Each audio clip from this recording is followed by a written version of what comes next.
My mentee was asking me the other day, how does she know the next best step to do? I'm like, you do know. You think you don't. But the fact that you don't know means the next best step might be a Google search.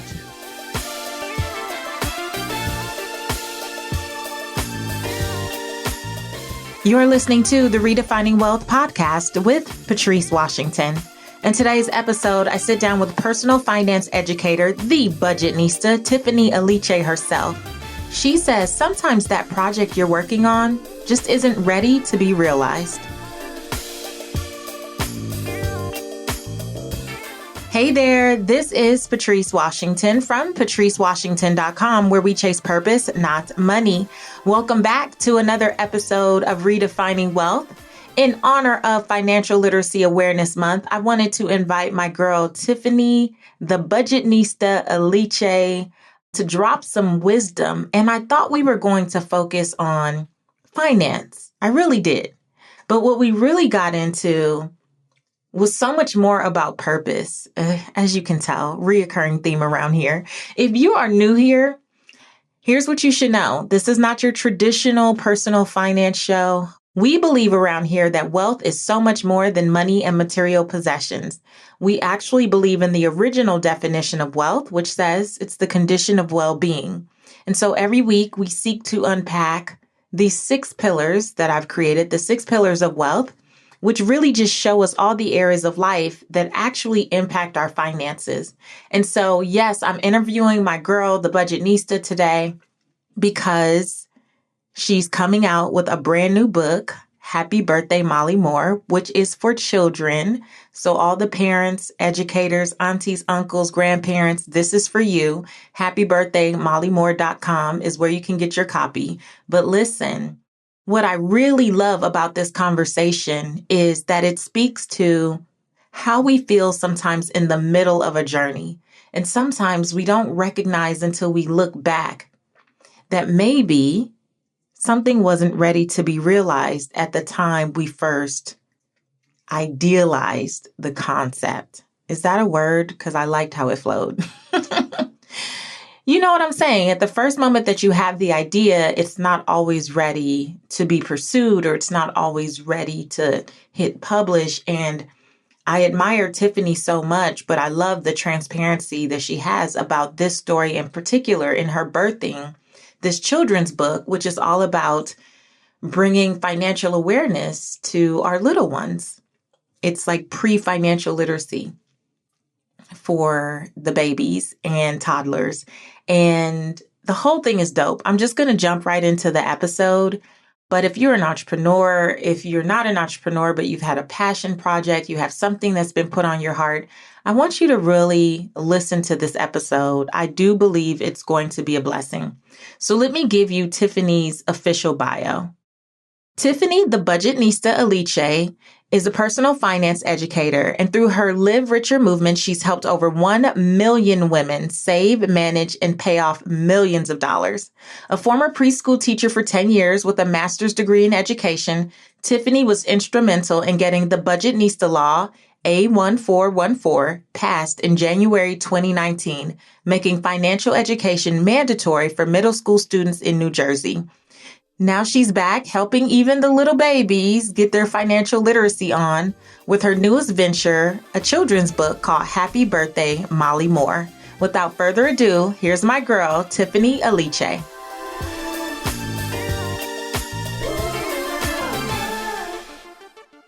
Welcome to the Redefining Wealth podcast, Tiffany. Hey, Patrice. Thank you for having me. Girl, this has been a long time coming. I know. You came to visit me at Brown Ambition, our podcast with Mandy. And so it's only right I had to come on over here. But wait a minute. Do you know how many people still tell me, I just heard you on Brown Ambition? I'm like, yes.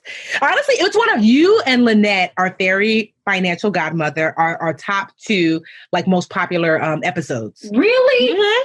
I hear people all the time, like we did it yesterday. They're like, I just heard you on Brown Ambition. It was like 3 years ago. Yes. I'm like, well, praise the Lord, it's still going strong. Well, yes. That is awesome. I am so excited to finally have an opportunity. So when I wrote out my wish list for Redefining Wealth, now what seems many moons ago, but in 2017, you were always on my list. Like, I got to get Tiffany. I got to get Tiffany. But I'm so glad that it's just kind of like coming together now. Mm-hmm. First of all, it's Financial Literacy Awareness Month, but it's also such a big time for you because you're like launching a new book, which we'll get into. But I just love that even you saying that you had me on Brown Ambition. The thing that I've always loved about us is when I was first introduced to the Budgetnista concept, somebody said, here's your competition. I remember you told me that. Like, yeah. And I reached out. I was like, she's not my competition. Like, that didn't even occur to me. I instantly thought we would be complementary. And to combat that, do you remember I reached out because I wanted to review? And you did the book. Yep. I reviewed the budget. Yep. For the 1 week budget for a website I was writing for back then. And it was years before we would meet in person. But I just love that there's always been that like back and forth of support, which is what when we sat on the stage, we always said we need to take this show on the road. I mean, rarely, because you know what it's like to be a good speaker, you know? Yeah. So sometimes you're on the panel and you're like, okay, I see, I gotta be putting people on my back. We gonna make it. But I love sharing a stage with you because we slay a stage. I felt so bad for that little man that was on stage with us. We were like, it's not, you're not finna really get in between this. It's like, honestly, yeah, there are very few people, because it's easy to call yourself whatever, but there are very few people who know how to communicate and touch other people in person. And you are one of the few people that I'm like, yo, Patrice slays the stage. And when I'm with you, it elevates just like what I bring to the table. I received that. I love that. And there definitely has been a couple times. We're not saying don't invite us to your events. We're just saying be clear about who you putting on the stage on the panel. Yes. Like, make sure that we're all evenly yoked, you know? So I know that there are so many purpose chasers here that are also dream catchers, because they always tell me. So I want to go back a little bit, Tiffany. Everyone knows my little come to Jesus crying on the bathroom floor story. What was that defining moment that created the Budgetnista? So it had to be when I used to be a preschool teacher for over 10 years, and it was 2009, just when the recession was really starting to peak. And honestly, my friends were losing their jobs, and I was like, ooh, sucks to be you, girl, because teachers don't lose their jobs until I lost mine. And the truth is, I actually was kind of relieved and scared at the same time, because I already kind of knew it was time for me to leave anyway, but I wasn't ready because I was very comfortable. Teaching 3 and 4-year-olds was so much fun. You know, the money wasn't great, but it was enough for me. But I knew it was time for me to move on from there. And so I was terrified because I wasn't really financially ready. And so within a year, I'd lost my house to foreclosure. Age 30, moved back home with my parents, sleeping on my middle school bed. Age 31, moved in with my sister, slept on her couch for a year. Age 32, moved into a room like I just came home, for those of you in the know. So it was a really difficult spread of time. And so definitely it was then that I realized that, one, that the only thing I could truly bet on was myself. Because if a teacher can lose her job, you know what I mean? It was like, because I'm actually risk adverse. I think people think that like, as an entrepreneur, like you out here taking risks. I am very risk adverse. But what I started to see as a risk was hoping that someone else was going to take care of my future. And I realized that I had to bet on me. And I was always good at budgeting and savings and getting out of debt. And because my father was a CFO and an accountant. So I grew up with these money lessons, like legit money lessons. Like, it's Thursday night, guys. Let me show you how to budget. Money lessons. And so I took what I learned from home and I started to share it with other people. And people asked for more and more and more because of the recession, especially. People were open to learning about that. So it all came together as it was supposed to. But at the time when I lost my house, I just remember thinking like, this is not how 30 is supposed to look. Middle school bed back home. It was very, very humbling. And it was like, I would say there's probably 2 years of a depression that I kind of fell into because I lost everything. I was in a long-term relationship for like 6 years. I thought we were going to get married. Instead, we broke up.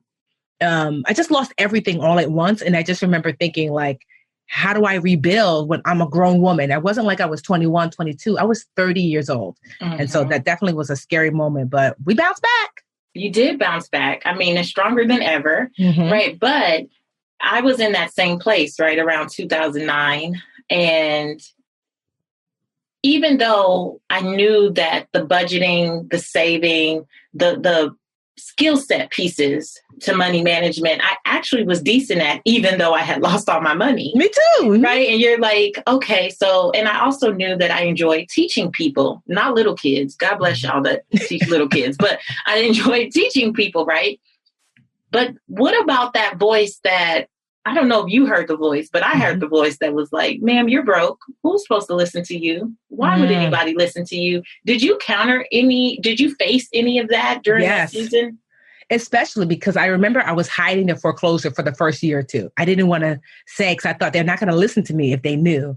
Same. And then I think somehow I got because I used to use this system called Help a Reporter Out. And sometimes you don't know what. So for those of you listening, it's like this online Harrow. It's this online kind of resources that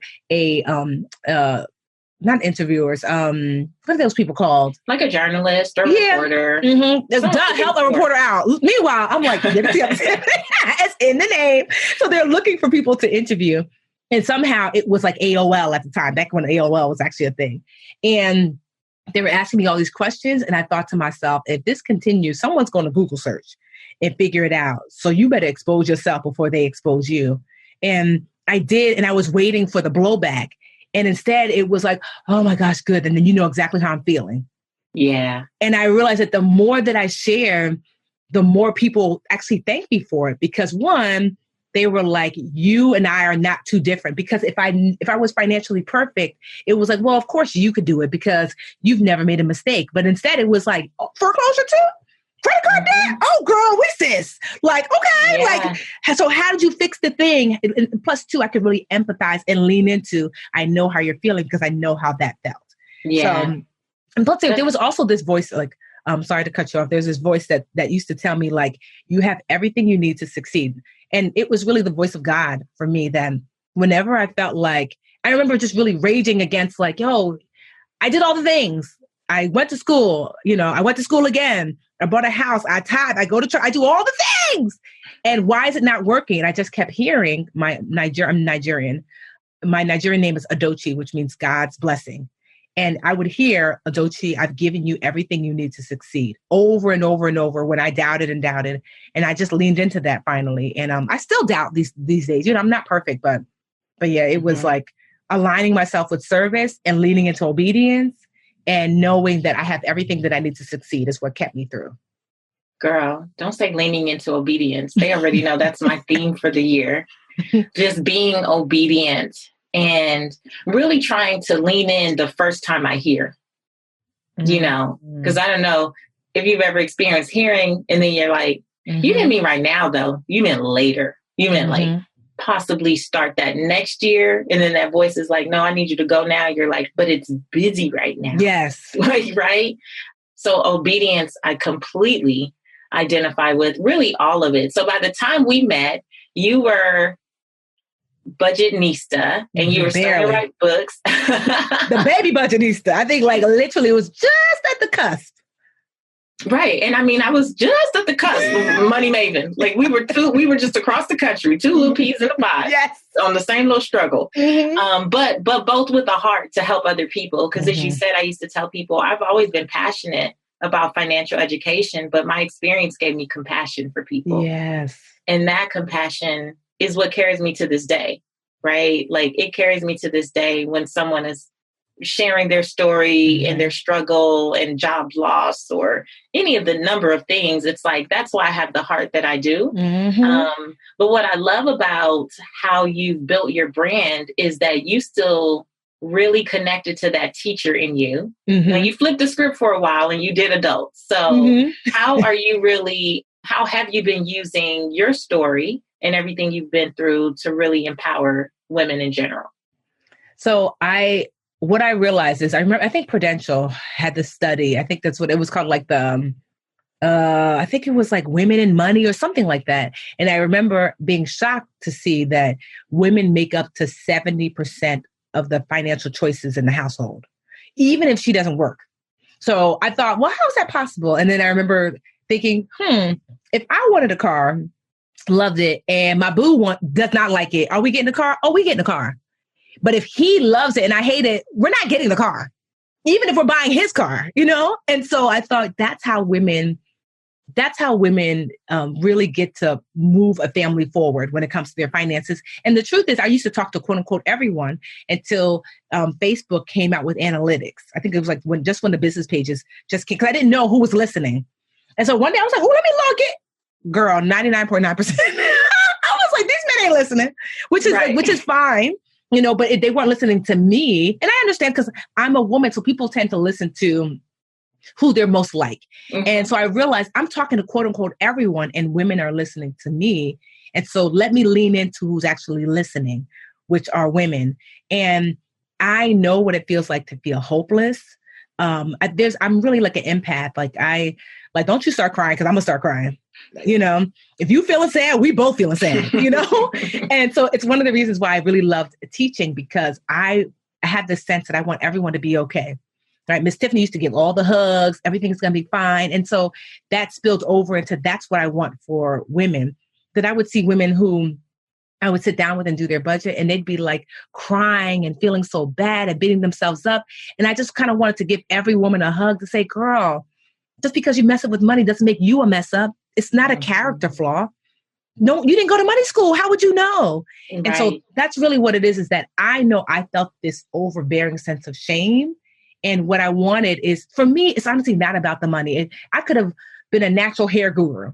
It wasn't that. My end goal is I want you to live a better life. I want you to be okay. And I'm going to use this tool because this seems to be the thing that's motivating you not to be okay. I'm using this tool. But honestly, if natural hair did it, I'd be doing that.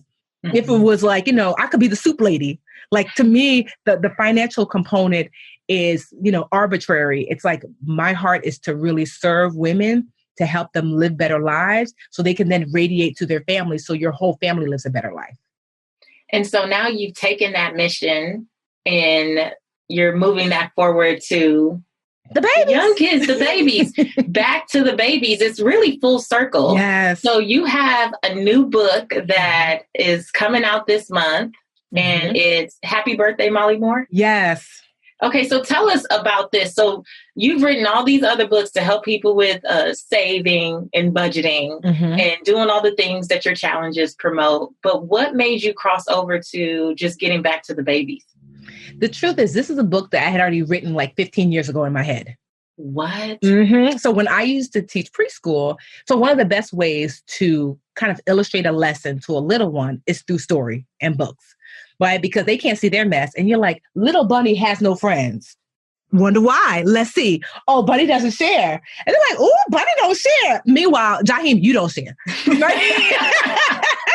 And so when I was teaching, sometimes the kids would ask me to buy them things or to help them and give them money because they would hear their parents talk about how they were struggling. And I remember thinking, how do I illustrate, like best money practices in a way that's age appropriate to a 3 to like 4-year-old in a way that made sense? And so I started telling stories about this little girl. I don't even know what her name was back then. I don't think it was Molly. I probably used a child's name from the class. And I started to tell stories. Then I literally would get together like construction paper, stick figures with crayon, and like write these stories out for them to teach these lessons in the classroom. We would do penny drives where the kids would bring in pennies and we would talk about donating and giving. And for all the pennies we saved every week, we would count them up and who can we help and how. So if you have a little one, that every 3 and 4-year-old classroom has a job chart where, like, oh, it's Sarah's turn to set the table and Mark has to, clean up the block area. So I made that job chart an actual job chart and got Monopoly money. And they used to get quote unquote paid, where $1 if you did the job, $2 if you did a great job, $0 if you didn't do it. And we would use coffee cans as their quote unquote bank account. So I was like infusing these words into their life, And so I thought, like, as I was doing that, I didn't really find too many resources that were age appropriate from 3 to 7. And it was kind of in my head, this story of Molly Moore and her birthday and how you can use it as an example to teach what I call pre-financial education lessons about less versus more, giving, sharing, about selfishness. These are all financial education lessons. And so I would tell this story. And then I would say after my school closed, I wrote it down like in a little notebook. And I feel like I was like telling it to one of my sisters. And she was like, that's cute. And then I came up with this course because rhyming is a great pre-financial lesson. And people are like, how? Because if you can rhyme, or you can keep a rhythm, then you can also count. Because, like, so if you can do this, then you could also say 1, 2, 3. And if you can say the numbers, then you can start to identify the numbers. And if you can start to identify numbers, then you can start to add and subtract. And that starts to lead you toward money. So people don't sometimes understand there's like this like pre-financial kind of like foundation that you can set to make it easier to teach the more complex financial lessons. And I think that because as a school teacher, and I didn't see these books out there, and I wrote this book down, and I want to say 5 years ago, I was like, okay, it's time. It was always in the back of my head, but something said it's time. I would say something, God, it's time, and I was like, I'm a little busy right now. Like you said, back to disobedience. Yes. Yeah. And so I was like, okay, I'm going to at least look for illustrators. So I looked for illustrators. It took me 2 years and I tried every illustrator you can think of and it just wasn't a fit. So I put it down. And then a year later, like a friend of mine, something she mentioned, she's like, I feel like you talked to me about a children's book. What are you doing with that? I was like, nothing. She's like, well, do you want me to help? And I was like, I guess, girl, but I've ran through like 5, 6 different illustrators. It's not a fit. She's like, well, let's see. And so we searched for illustrators again. And then the right one came along. His name was Jazz. And he was amazing. But so me and Jazz worked together for a year and a half. And I realized I didn't speak Illustrator, that I had this thing in my mind. And although he was talented, it wasn't looking the way I felt in my heart. And so I literally one day was just like, Jazz, let's just take a break because I don't know what else to tell you. It's just not getting there. It doesn't look quite right. Yeah. And it's funny how all the pieces come together because I bought a house with my husband. We were renovating it and I posted on social media, hey, looking for a designer. Could people tag people below? And a friend of mine tagged her friend. Her friend was named Rihanna. And Rihanna reached out to me, was like, hey, I currently work in the commercial space, but I'm really trying to break into residential. I see you've got a large following. I would love an exchange for, I could do the design of your house if you help to promote my new business. And I said, okay, cute. So Rihanna and I became fast friends. Our husbands became fast friends. They ended up moving around a corner from us. And then one day I was mentioning to Rihanna, like, oh, this children's book looks a hot mess. And she was like, what children's book? Didn't know she had her master's in all things design. And was like, oh, girl, it's only because you need to do this. I said, can you say that on record that, please? So I connected her. Illustrator. Right? For real. And what I loved about Rihanna is that she spoke Illustrator, but she also spoke like me. Layman. Yes. And so she was like, I'll get on the phone with Jazz. So we're on a video call with Jazz and he is making the adjustments live with us on the video call. And it's looking amazing within an hour. I'm like, the one page looked perfect. And I was like, girl, what would it like to hire you to be the art director for this? But one thing I hope to illustrate is that just because the thing itself, like I knew I was supposed to write a children's book, but I had not met Rihanna yet. I had not met Jazz yet. You know what I mean? Sometimes you're like, why isn't this thing, girl, you're not ready? That just because something was put in your heart doesn't mean you're supposed to realize it right now. Right. It does mean you're supposed to do the work to be ready to realize it. Yeah. And so, yeah. Because still, by the time you met Rihanna, there was something in the works. Yes. So had you not already been, as I say, giving God something to bless, right? Yeah. It's just that all those pieces had to come together at that divine because right time. If I had not done the work to find an illustrator before, I would not have found Jazz. If I had not found Jazz and started working it on my own, because Rihanna just came through and I already knew, I already had the book written. I already I literally wrote out for him in stick figures. This is what I want on this page and this page. But she came and said, this is how we make it beautiful. There were things I didn't even think about, that she just came. And it's honestly, the book is stunning. And there's just so many little pieces along the way that I realized that sometimes you're at door 1 and you're wanting to get to door 10. But what you don't realize is that if by some chance God lets you skip the step to get to door 10. You can't open the door because the key was at door 3. Fasting, right? You fast out, right? And you're like, oh, so there's nothing wrong with going through the steps. Sometimes we'll rush so quickly through something that it's like, it's been 15 years with Happy Birthday, Molly Moore. But it's exactly the right amount of time because let's be real. I was a preschool teacher for 10 years. Check. That's great. But then last year I got a law passed in the state of New Jersey for financial literacy. Yes, I was going to bring that up. Tell us about that real quick. So that law was 3 years in the making. A friend of mine who's an Assemblywoman Angela B. McKnight, she won her seat and was like, Tiffany, I want to do a law. I want to do something with financial education. I said, there's a law already in place for high school. Let's go for middle school. So we wrote it. We submitted it. It was at first rejected by the governor at the time. We waited for a new governor, submitted it again, and it was, just received across the board. And so it's been a year now that middle school students are getting financial education. So now we're going to go back for elementary school students. But see, if I had not collected that along the way, and then I needed 10 years of being the Budgetnista, 10 years of teaching, 10 years of Budgetnista, writing this, you see all these things collected. Now Molly Moore can come to fruition and could do so successfully. This is how I knew I was doing exactly what I was supposed to be doing. And because my word for 2020 is alignment, which is very similar to obedience, right? And so this is how I knew. I was on my podcast and a woman wrote in saying, how do you achieve big, audacious goals? And I said, well, one of the first things I do is I speak them out loud. And I said, Mandy, let's do it. Let's do it as an activity. What's your big, audacious goal? She said hers. And I said, mine is actually probably not what you guys think, but I've got this children's book, Happy Birthday, Molly Moore. You probably never heard, I never mentioned it before, but I could see her on TV. I could see her with merchandise, all the stuff I was saying. Forgot about it.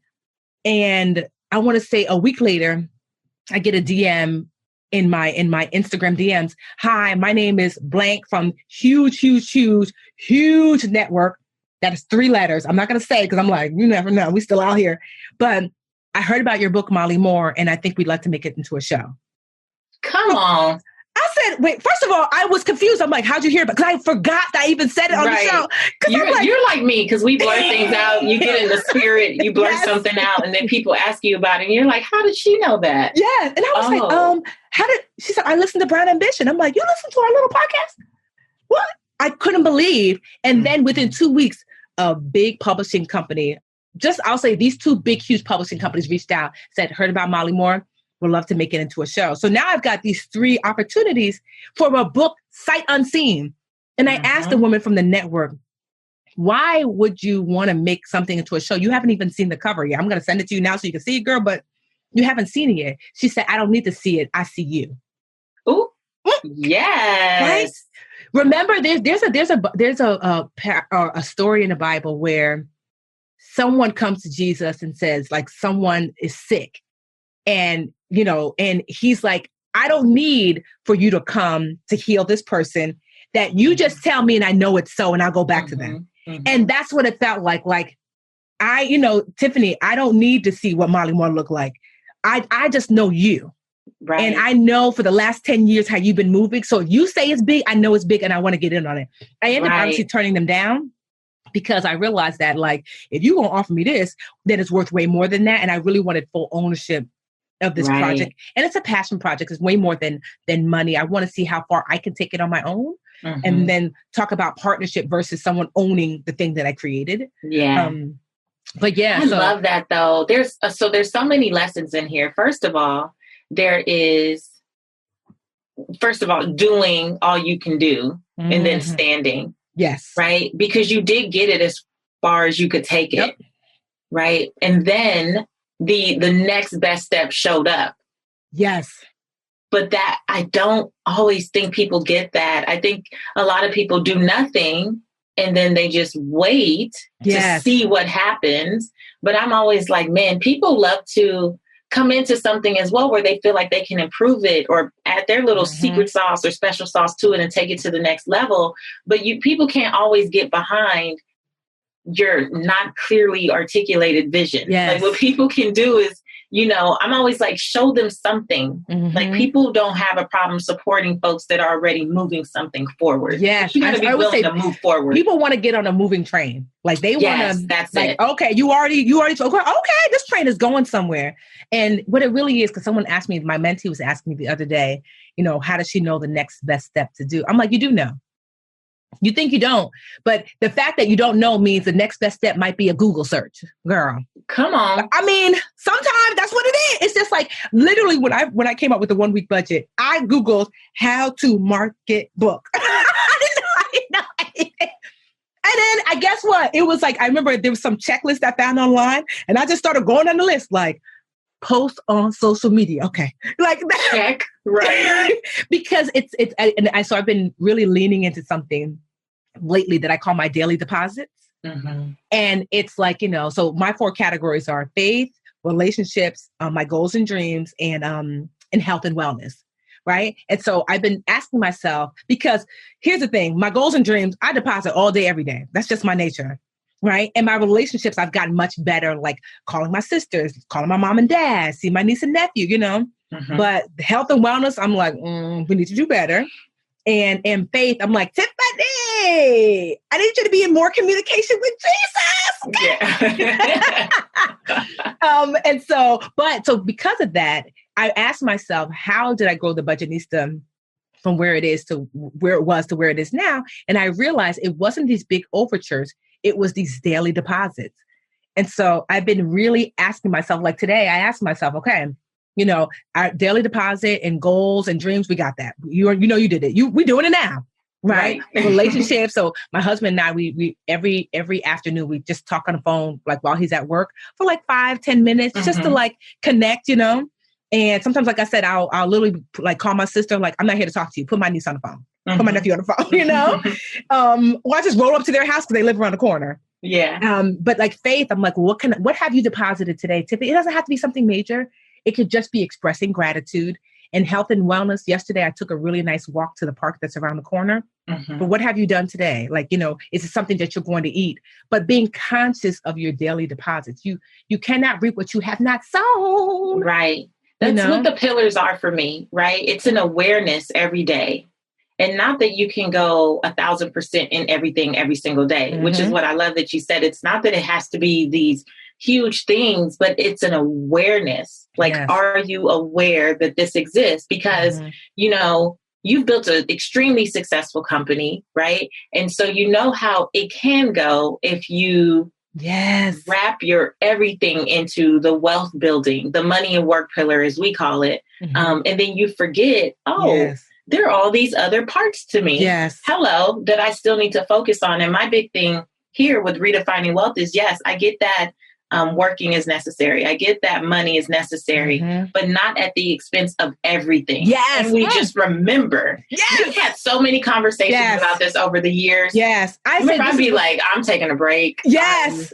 Because it'd be too much. Here. Because you and I are so similar in that, we could do the work. It's nothing. Like I could work. Like, I know, like I said, I bet on me all day, every day. So I'm like, okay, Tiffany, but how will success meet you? Like, there are some people that success is assured. I know you're going to be successful. It's just your nature. Even if everything would have fall down, Budgetnista should burn up in flames, I'm going to be fine, girl. Success is in my nature. But how will I meet it? I want to meet it healthy, happy, whole. I always remind myself that girl, how will you meet success? Broken, alone, healthy, happy, whole. That's all that matters. That's all that matters. That. I don't need to chase success. Like it's set aside for me. It's set aside for me. Like, there's some things that are divinely set aside. And I know that already. We're here now. But I want you to work on the healthy, happy, whole. That is not set aside for you, Tiffany. Like that has to be a deliberate choice. Yes. Every day. For me. Like there's some people that like they don't have to work hard on the faith part. They don't have to work hard on the health part. They love to exercise. But for me, I know that is something that I have to actively work on. Healthy, happy, whole. And that's why for so long, I mean, people are just hearing about like my book, Happy Birthday, Molly and More. But the truth is I've been actively working on it daily, doing daily deposits for the last 2.5, 3 years. And I told myself I wanted to work on it outside of the public eye because I truly wanted to deposit patience and love into this project because I wanted that when you received it, you felt that. Because it goes to the babies. It's too important that like, I didn't want it to be like my normal Tiffany where I'm like, okay, let's look at this and let's try. No. I just want to deposit like patience, faith, love, because I really truly believe that truly that you reap what you sow. So if I'm sowing that into this book, when you read it to your child, you are releasing that energy into the room with them and yourself. And I wanted to be mindful of that because there's nothing more precious than your baby. Right. And I love that a part of the whole Kickstarter is really about giving away as many books. So tell us about the Kickstarter. So you set out to raise how much money and where did you end up? So we set out to raise $35,000 and about $55,000 is what we raised. I was like, yes. Come on. I mean, and so for every 5,000 over the goal, I think, how many books were being donated? An additional 200. So 1,000 for 35,000, I was going to be able to donate 1,000 books and to hire 4 financial educators, teachers to write financial literacy curriculum that I can then give away to free to the community. I love that. Right. So those are my 2 goals: to give away books to babies in low income communities because they typically don't have access to quality books, and having access to quality reading material at home is a critical component for success for these kids, for all kids. And like I said, I'm like, but also I felt like, what if you didn't live in New Jersey where we have this law in place for financial education? What if you're someplace else and you're like, I want my baby to learn, but I don't know how to teach them.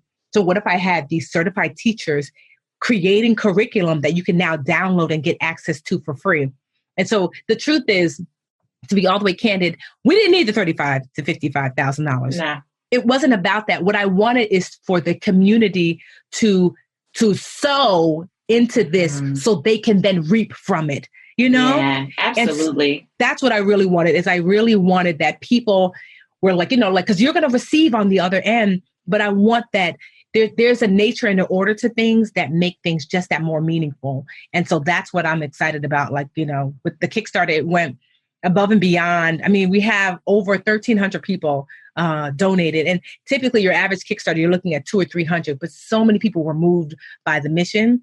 And they're like, and so many people donated, like, girl, I don't even want nothing. I don't even have kids. That was me. I don't think I got a book. I just donated. I love, and I love that because there's just that's what I mean. That there's just like this circle of love because you've done so, someone's baby is going to pick up that book and feel that love that you put in, Yeah, that's what's up. I love the illustrations that I've seen from the pages that I could see on the Kickstarter page. Who was the inspiration for Molly Moore? So I have a bonus baby. Her name is Alyssa, my stepdaughter, and she is just as chocolate as she want to be and just chunky when she was little. I really wanted Molly Moore to look like a real kid, not just like chunky and chocolate. She's got if she's got that 4C hair, girl, like that's how I look when I was coming up. So if you zoom in close, you're like, oh, look at these beautiful kinks. I love it. It's really beautiful. And I wanted so you're the mom though. I'm the mom. This is clearly Tiffany and Sue. Yeah, well, but I was like, if you can make the mom look a little closer to Gabrielle Union, I'll take that. I said, because we're going to do it. So I said, a mix of me and Gabrielle. That's what the mom looked like. And then my husband definitely is the dad, inspiration for the dad. For the dad. And then my nephew's the inspiration for her brother, Malcolm. And what I also liked was the theme song. How did you end up with a theme song already? Look at God. Okay. First of all, I was on a podcast and I was talking about Molly Moore and a woman, what is her name? But she was driving and she said she was so moved. She pulled to the side of the road and because she's an artist and wrote down the theme song. And then she posted it on her Instagram and tagged me. It was like, I was so moved by listening to Tiffany on the Friend Zone podcast about Molly Moore and like all that it means. And so I wrote this song and it's the most adorable song. I loved it. I watched it twice on the Kickstarter page. Is that what a ukulele is? Yes, it's like a little ukulele. I was like, how's she get a whole ukulele song? This is amazing. But that's because that's what I mean about really planting the seeds of love because she felt that and it moved her to create this song. So it's just to me, Molly, and this whole process has really taught me the power and the importance of intention when you're creating something, because it's really what people are going to feel because she was so moved. The production company was so moved. That big network was so moved. Everyone is so moved. And so it's so important that what you embed in the things that you create really is coming from the best that's in you. I don't work uninspired. I'm not able to.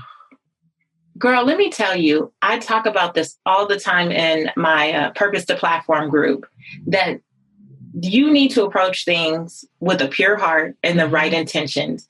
And people can sniff out the wrong intentions. And if they can't, shame on them, pray for wisdom and discernment. But I think that a lot of people can sniff out when it's just not from a genuine place. It's not from a real place. Like, I've been there where people have offered to help, right? And I could feel that would come with attachments. Yes. Right? Like, do you want to help because you genuinely have love for what I do and what's going on here? Or because you want to be able to tell me 2 weeks from now, remember when I helped you now? Yes. Don't forget when I helped you. Right?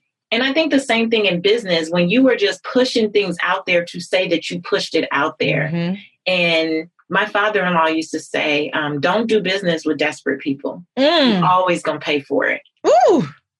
You're always going to pay for it in some form or fashion. I love that. And it's really, I love that you said you don't do uninspired work. And I think, if you're at a 9 to 5 and you have to do what you have to do, this may not apply in the same way. But for many of you who are entrepreneurial, that's what Chase Purpose, Not Money is. Yeah. Seek projects, seek business opportunities, or whatever you're doing that truly are in alignment with who you are, with what fires you up, with what gives you energy. Because anytime you say, I'm doing something because I have to, that's going to end up being a problem. And even in your 9 to 5. So like for me, when I was a teacher, that was inspired work. Yes. Even when the babies used to poop and pee on themselves, I'm like, again, Jaheim. Okay. Right. Look, where's this Jaheim at? You need to see him 15 like years 20, later. 20, I know, 20 years old, like, okay, Miss Tiffany, I was, I didn't know. But even like I see my husband, so my husband is a super, right? He manages 300 units for the city of Newark. And when he talks about his job, it took me a while to realize, because I was like, oh, I can't wait. I'm going to do this so we can retire my baby, right? But when he talks about his job and he talks about how much he loves helping the seniors that are in the building and how much, that he loves figuring out, there's all this problem solving, such and such said we couldn't fix this door, but I figured it out. And I realized, girl, you think like you have the monopoly on being inspired because what you do, this man,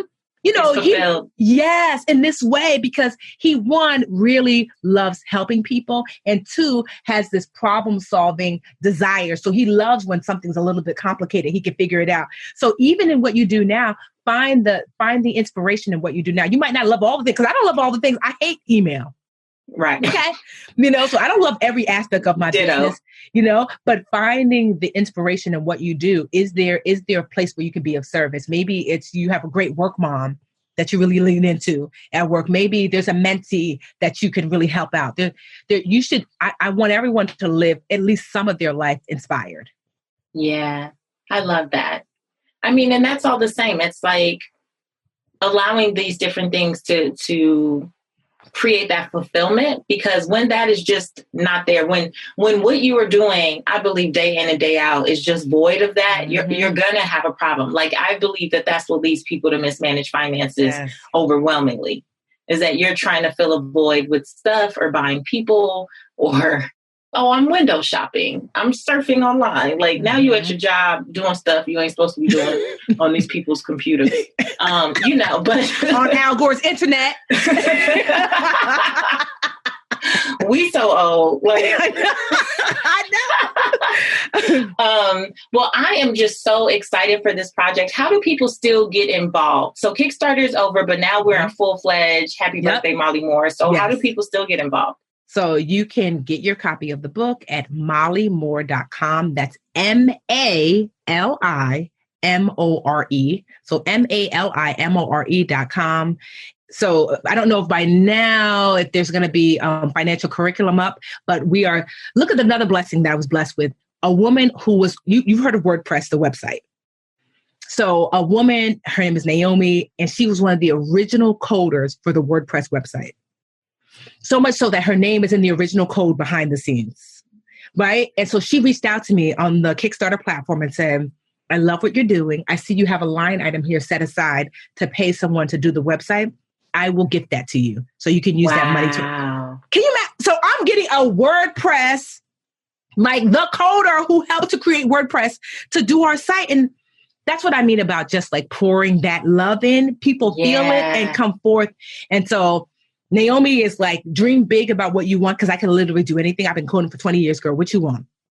You know, and so it just, so I say all that to say that, yes, that doing the work, but doing the inspired work can then inspire other people. But yes, mollymore.com. But I do want to share like maybe the synopsis of the book so people can get an understanding of what pre-financial education looks like. So it's Molly's birthday.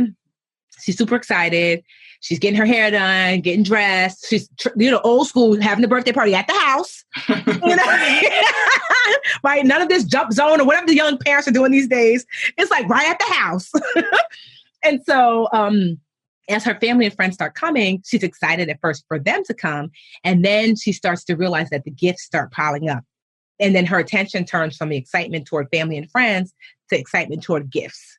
And it gives parents the opportunity to count the gifts, talk about the gifts. Like I lay them out so you can see them. There's even a chorus that plays several times throughout the book that it goes, each time a new guest comes to the door, more, says Molly, more, more, more. And then it kind of hits its peak when there's no room for anyone to sit. So everyone goes outside to enjoy the backyard and hang out. And it was time to blow out her candles, and Molly's there by herself. And she starts to realize like, what does more really mean? Do I need all of these things? There's not enough room for family and friends. So she decides to donate some of her gifts. And she realized that what really truly means more is family, friends, loved ones. But there's counting, there's rhyming, there's all this basis of pre-financial literacy education. And at the back of every book, this is the first of hopefully many. At the back of every book, this book in particular, I have extend the lesson questions. So when I was a preschool teacher, I knew how to extend the lesson through specific questions. So I give them to you, and extend the lesson activities. So you as a parent or an educator or grandma, whoever, can also extend the lesson through these interactive activities you can do with the child you're reading to. And so I'm just so proud of it. It's the thing. I'm telling you, like, when you are in alignment, there are moments when you know for sure, right? Absolutely. I knew for sure about the Budgetnista. Well, not really the Budgetnista in general. I knew for sure about the 1 week budget. I remember when that book came out, I was still teaching preschool when I wrote that book. And something said, this book is going to make you wealthy. I assumed I was going to sell enough to be wealthy. Then you learn the truth about books, like, But it was the catalyst for everything else that has brought me here. Where I'm like, oh God, I see your timing. Okay. And then my literature challenge, those are the free challenges I've been doing every year. And something said, this challenge is going to elevate you to the next level with your community. And sure enough, I think I started off when I started my first literature challenge. We were 2,500 deep, and now we're over 800,000 deep. Man. Right. But I knew, even though I had no money, no connections, I knew. And then here comes Molly Moore. Combine the 1 week budget, the Budgetnista, my online school, the Literature Academy, combine all of that times 10x it. Molly Moore still feels stronger than all of those things. Wow. I mean, when I tell you, I've never felt stronger about, and I don't know, I'm not saying I don't know where it comes from. I know it's the divine source, but it honestly, it's kind of scary because I'm like, well, I was just going to say, is it scary? It is a little bit because, a little bit and no, because one, I'm like, well, you ain't letting me wrong yet. But at the same time, I don't see how, because I've never written a children's book before professionally. And then what does that even mean? But one thing I know for sure is that the thing is assured. The way I don't have I don't know how we're going to reach it. It could be 5 months. It could be 5 years. It could be when I'm long gone. That's one thing I've learned is that if you're really clear about the end vision, that thing is so. But I just don't know how we're going to reach it, and I don't get a say on that, honestly. I'm just here to do the work and to plant as many seeds as I can. That's it. I'm here to be what? Obedient. Right. In alignment. Exactly. And you just pray that some crumbs fall my way, like, okay, but it might not. But I've learned too, it might not. And I have to be okay with that. It might be that it's Alyssa, my bonus baby. It's her that when I'm not here, she takes it to the next level. I don't know, but I do know for sure that, when I say the kind of money that I spent on Molly Moore, from trademarking everything, like the illustrated. I mean, it honestly, it doesn't make sense because I'm not someone I don't spend a lot of money. Mm-hmm. Like I'm truly the budgetnista, but the kind of investment I've made, it doesn't make sense. But I am so clear and so sure. A huge book publishing company reached out and said, we want to buy Molly Moore. They just saw my Instagram post and they offered me $25,000. And I was like, bruh. No. Right. Do you know what it's taken already to get to this? And not just that, but I was like, I got a Kickstarter coming out that I'm pretty sure going to make its goal. And sure enough, it has ×2. So twice as much as you were going to give me to take this book and live your best life is what the audience has given me. And so when I tell you I'm so sure, like mark this day, I don't know what it is, but when I think of Molly Moore, I see Dora. Yeah, I do. I see like that. I was going to ask you too, if you see Hair Love, like what you just described. Yes. I'm thinking like, oh my gosh, you could do the short and really illustrate that and bring it to life. Like there's so many opportunities. So many. I honestly, that song, the Molly Moore, I already contacted the young woman who did the theme song, and that she's actually, look how God works. She's actually coming in May to New York. She lives in Chicago. So I said, well, girl, we're going to get you in the studio. And I would love that song. I would love to purchase it from you. And then I want to get an illustrator to do like an illustration to the song. Let's crack that open, Mm-hmm. This is exciting. I know everyone listening now is like, ooh, let me follow the journey. But I love that it's such a testament to just being faithful and being committed to the vision, because I know when the illustrations weren't working out or when you were just kind of like, I don't know. I know there's so many things even that you haven't shared. And then there's personal life that comes up in the midst of all of this other stuff that makes you go like, God, am I even doing what I'm supposed to do? Mm-hmm. But it's like you said with the Budgetnista, and I so connect with this, is that there's that one voice that's like, are you even doing what you're supposed to do? Is this too much? Have you gone too far? Are you overdoing it? Or, and then there's that other voice that's like, keep going. Yep. This is definitely it's your time. Yes. I've given you everything you need to succeed. I've given you everything you need to succeed. Mm-hmm. I am so excited about watching everything that happens with Molly Moore. I didn't ask for a book because I was like, I'll just buy books when they come out again. I'm going to send you a book. I'll just buy books when they come out. But I'm so excited. I'm so like financially sister proud. Oh, thank you. Of everything that you've created, from Budgetnista to the challenge, to the academy, to Molly Moore, and everything else that God has for you. And just personally, because in the midst of all of this, you've gotten married and all this stuff and built your team and stuff. And I'm just so proud. Thank you. I'm just so like genuinely happy. I cannot wait.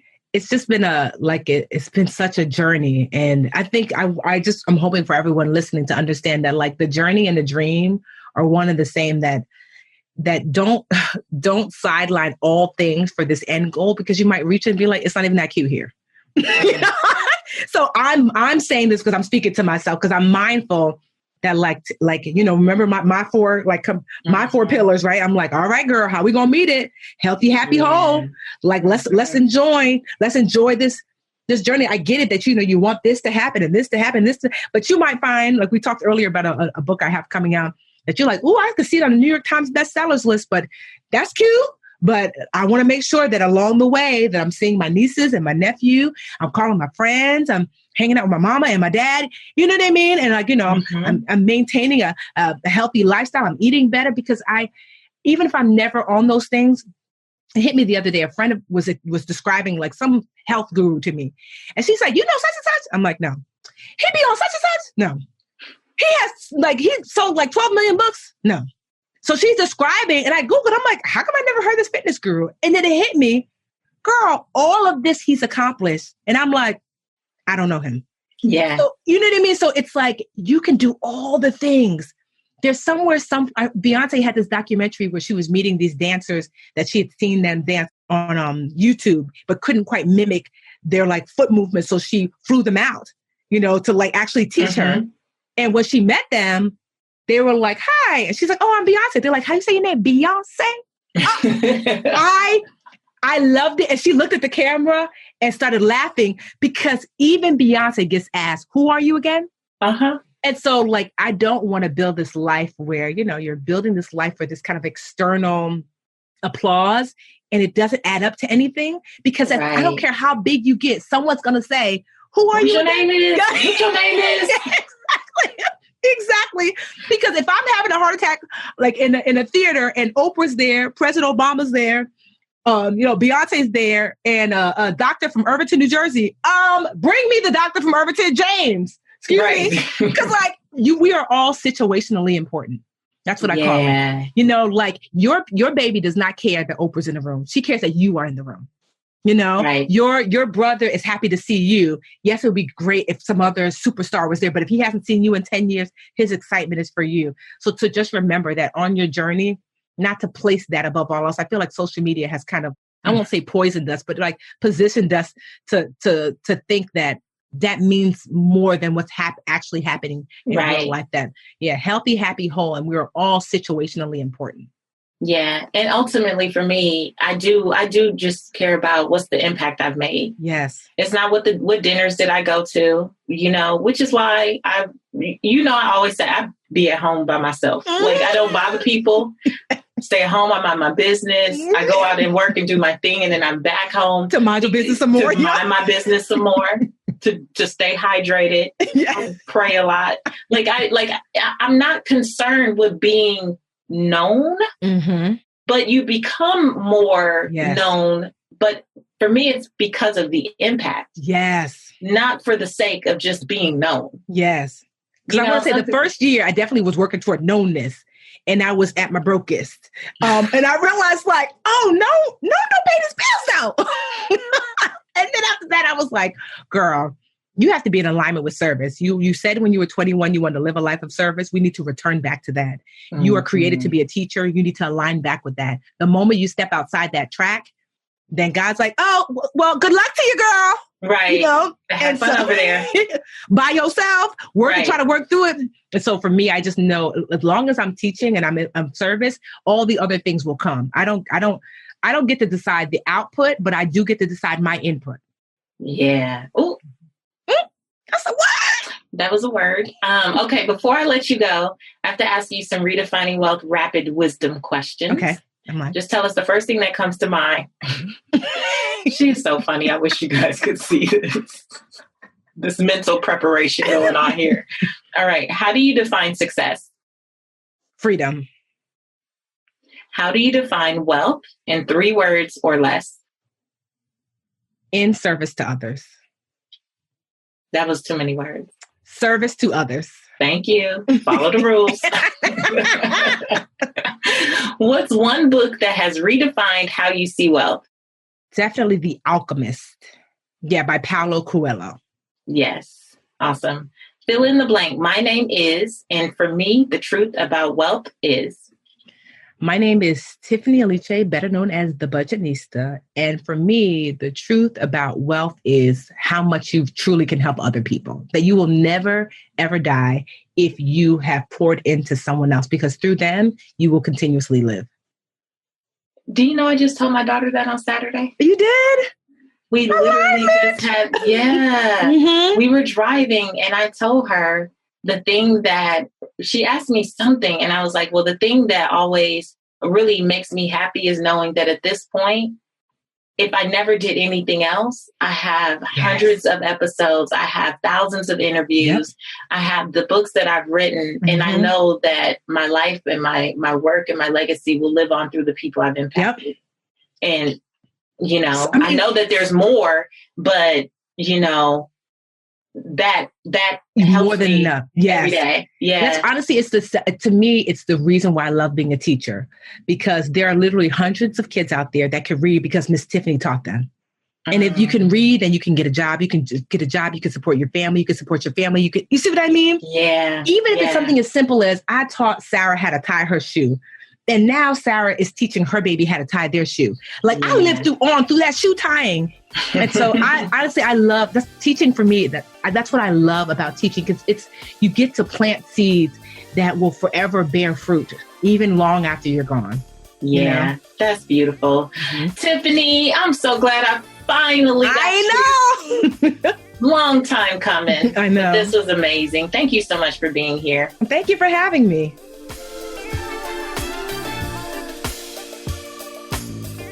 All right. Didn't I tell you that would be such a great conversation? I hope you could hear how much fun we had. And what you don't know is we talked for I don't know how long before we hit record and then much longer after we stopped recording. So such a great evening with my girl. Tiffany, shout out to you. Thank you for what you do, what you've added to this space.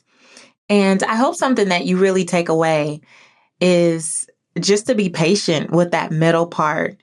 I love that she talked about from door number 1 to door number 10 and how if we just skip steps, we realize that the keys to our success may have been planted in some of the previous doors, door number 3, number 5, number 7. And I hope that just encourages you. I know right now there is so much going on in the world. We feel like so many things have been delayed, and some of us have internalized that as a denial. But I want to just encourage you again that you're going to be exposed to some things. You're going to have some experiences. You're going to meet new people along the way. And everything you experience in the middle will contribute to how you get to that end successfully. If the time has not come, the time has not come. But trust in the meantime that as long as you keep doing your part, giving God something to bless, doing your work, that it's all going to come together for your good. Please don't give up, because I'm sure you have a message that the world needs. You have a product, you have a service. There's something that's needed from you, but perhaps it's just not ready to be realized. And when the season comes for it to be realized, you will know. Those God winks will be everywhere, and people will come out of the woodworks to support you. I truly believe that. And speaking of support, let's make sure that we support Tiffany and this happy birthday, Molly Moore. If you'd like a copy, well, let me say this. You need to get a copy, whether you have children or not. I'm sure that there's a child somewhere around that you can bless. So happybirthaymollymoore.com. Molly is M-A-L-I. So happy birthday, Molly Moore, MORE.com. Get a book, bless a child with it, bless a few children with it, and make sure you tell Tiffany that you found her on the Redefining Wealth podcast. You can find her pretty much everywhere under the Budgetnista. Instagram, Facebook, she's not hard to find. Give her a Google. You'll find tons of stuff about Tiffany. Make sure you let her know that you're a purpose chaser. And that's it for this week, guys. Until next week, I want you to go live your life's purpose, find fulfillment, and earn more without ever chasing money. Talk to you later.